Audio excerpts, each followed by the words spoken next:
New businesses, crafters, and restaurants seem to pop up monthly, and this weekend residents and businesses have a chance to celebrate their success with a neighborhood party.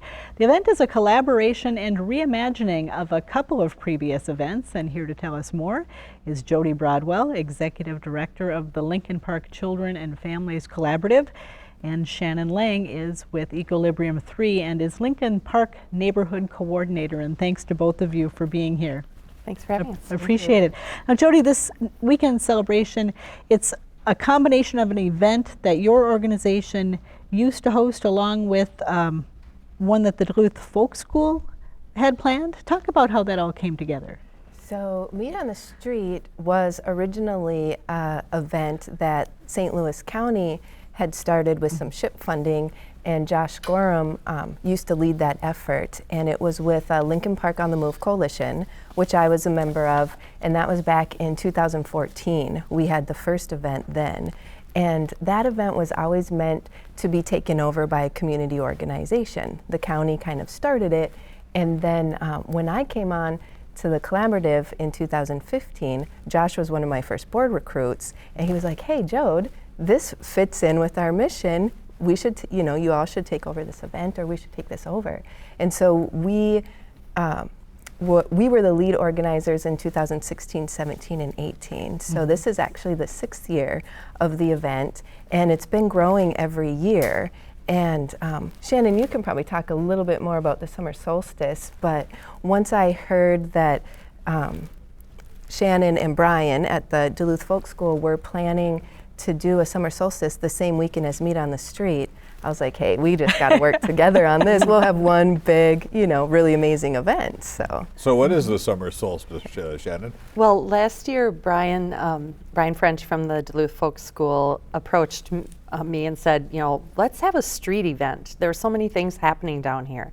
And so we decided we were going to have a solstice event on the longest day of the year. And it was a success, and we were going to expand it this year.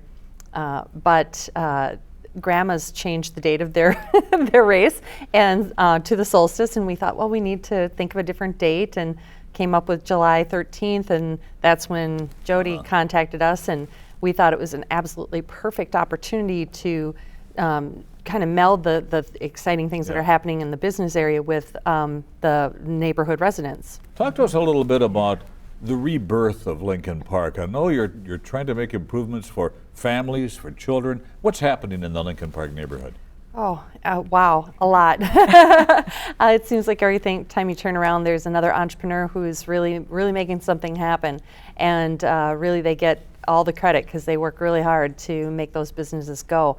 And I think the secret to the success of what's happened has been this kind of collaboration between the businesses. So having the opportunity to collaborate on this event really just fits right in with exactly what has been making everything such a success. Mm-hmm. What has the Lincoln Park Children and Families Collaborative been doing? What's your focus these days as you look at some of the successes that are taking place in the business community, but then looking at the residents who also live in that neighborhood?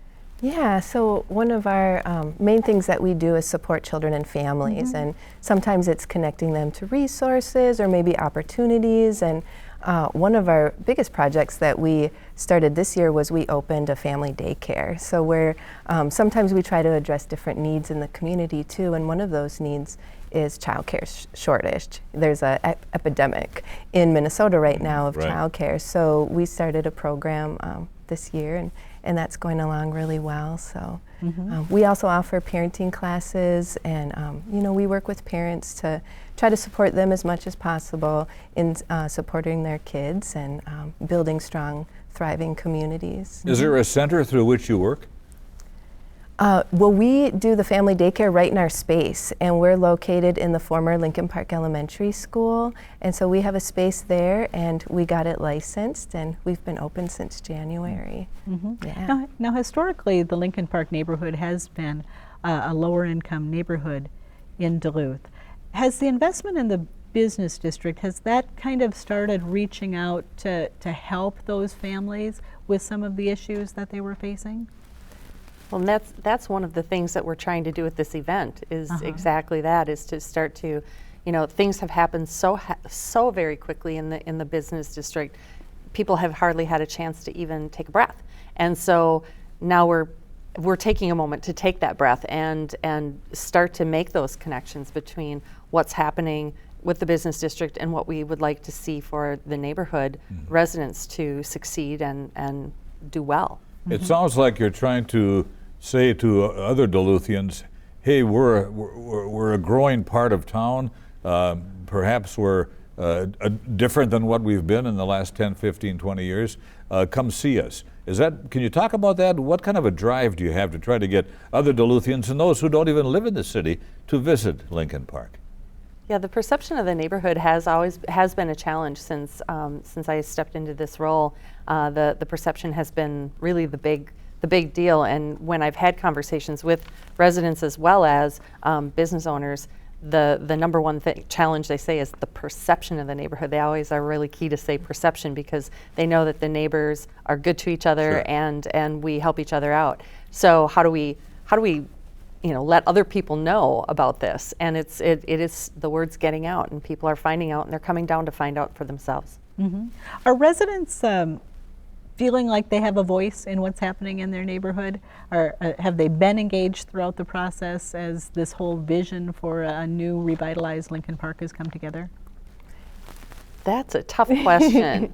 No, it is because I don't think the individual businesses that are opening, their concern is their own business, and now as we're looking at things from the neighborhood approach, that's the challenge, and that's exactly what we're trying to make happen. Yeah, and as you mentioned, a lot of folks in Lincoln Park live in poverty, and when you live in poverty, often you become or can feel isolated, and as well you're just struggling to do those day-to-day things, put food on the table, pay your bills, and so mingling in the business community might not be number one on your to-do list, and so this event is really a great way to kind of make a bridge between some of the residents and the craft district. We're adding all kinds of arts and crafts and music and different stuff to this event, and so we're hoping to kind of help start building that bridge. Are the people who live in Lincoln Park responding to those possibilities that they have through your organization? Yeah, so one of the things that we do is we have a parent group, and so we work a lot with parents and different community members to help support them in changes that they want to make. And so we're always getting input and working together with parents and community members to create a thriving, healthy Lincoln Park, and we can do that in a lot of ways. But yeah, we're always working with families and supporting their efforts and what they want to do, and that's really one of the reasons that our parents continue and keep getting involved with Meet on the Street, because they help do a lot of the planning as well. Yeah. Speaking of getting involved, the Twin Ports Interchange project is heading down the road for your neighborhood. What's the potential impact of that on Lincoln Park right now? Pretty huge. With most types of projects of this type, you'll have, they'll do a mile and then they'll move a mile down the road and down. And this is going to be concentrated in our neighborhood for 3 years. So that is actually a conversation that we're going to be having next week at a crafting community meeting next Thursday morning to talk about what those potential economic impacts are going to be on the businesses that are really just starting to roll. Yeah. We have just a couple of seconds, but for people who want to attend the event this weekend, give us the nuts and bolts. So it's Sunday, July 14th from 11 a.m. to 5 p.m. It's located on West Superior Street between 19th Avenue West and 21st Avenue West. Wonderful. All right. Yeah. Well, Jody and Shannon, thank you so much for coming in. Congratulations on the exciting things that are happening out there and your role in them.